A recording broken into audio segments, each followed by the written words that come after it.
Hey everybody, Mike Chisek here for the TireRack.com Champ Car Endurance Series.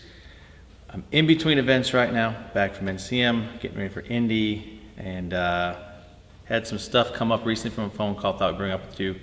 Before that though, want to say a big thank you to Brew Crew Racing for the t-shirt they gave to me at NCM.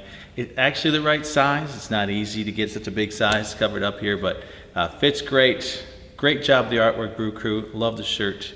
Again, any of you ever have a shirt you want to post it out there on our website or these videos, just give it to me in one of the races and I'll be happy to put it in one of our videos. Anyway, on to what I was talking about.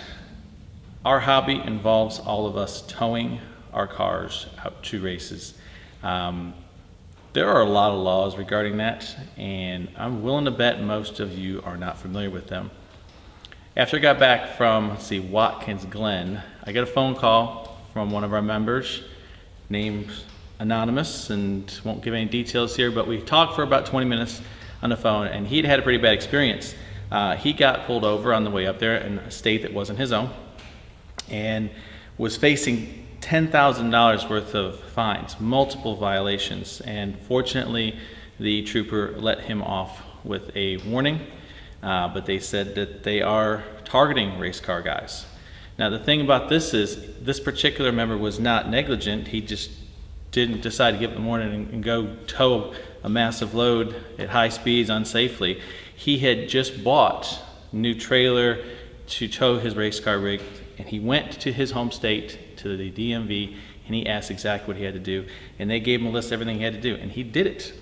The problem was the other state he got pulled over in didn't have those same rules. They had their own rules, and they didn't care what his state said. This is what they wanted him to do and what he was in violation of. So it's important to understand, first and foremost, what your state rules are, because that's where you're going to do most of your driving anyway, whether you're just taking it to the mechanic or your buddy's house to work on, or you're heading out of state to a race. Bare minimum, check with your state and make sure you know what's going on. But it's also good to follow your route and call other states and see what they have. Most states should, in theory, be similar, but there could be some differences, ones that you want to be aware of. What most states are keying on is commerce. Commercial trucks, all the tractor trailers you see out there and the big box trucks and things, they are involved in commerce. They make their money moving goods on the highway. That's what DOT largely is looking for.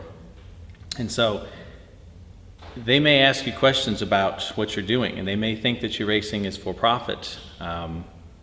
This is a nonprofit club that we're in.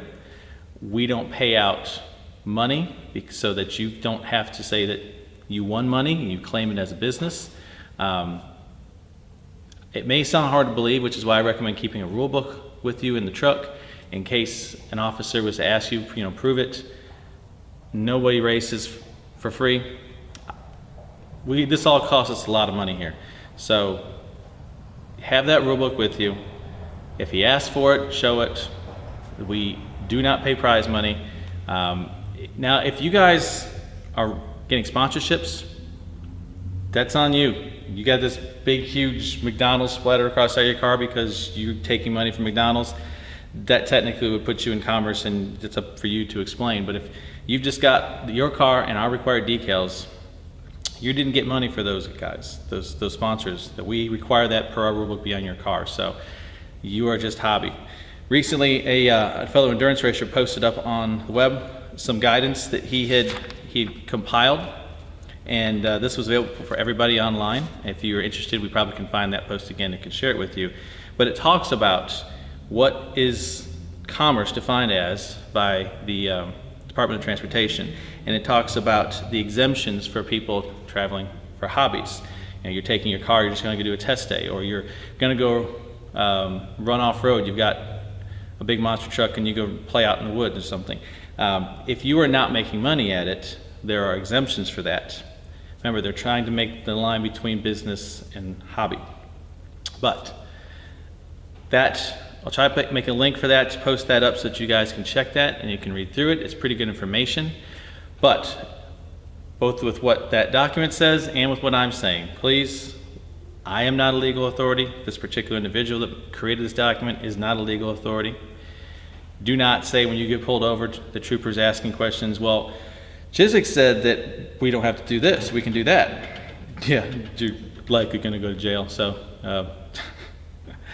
don't say that. I'm here merely making this video to get you guys aware of you need to be more responsible about towing. Make sure that you've got the proper vehicle, proper registered weight. When I used to tow my race car and the equipment truck for Champ Car, I wanted to make sure I was legal. I have this 1-ton truck. Both it's mechanically capable of pulling just fine, but the important part is I register it for the proper weight. So if I get pulled over and they ask to see my registration, they see that I am legally paying the amount of annual fees for that amount of weight, and I'm okay with that. If you don't think they do that, I have been pulled over in the past for my old business, and they asked to check the registration weight. So police do that as part of their job. So make sure that you've got your equipment, the right equipment for towing your vehicles, make sure that it's registered properly, and make sure you understand the laws of the state you're going through when it comes to DOT regulations and commerce. It could save you a lot of headache on the way to a race, and probably more importantly, it could save you a lot of money. If you have more information on it, you can email me, call me. I'll tell you what I know. Again, I'm not an expert on it. I'm just giving you advice. One more good piece of advice is never argue with the police officer. They're doing their job. We really appreciate them trying to keep the highway safe. We just want to be legal. So work with them, and they'll work with you, okay?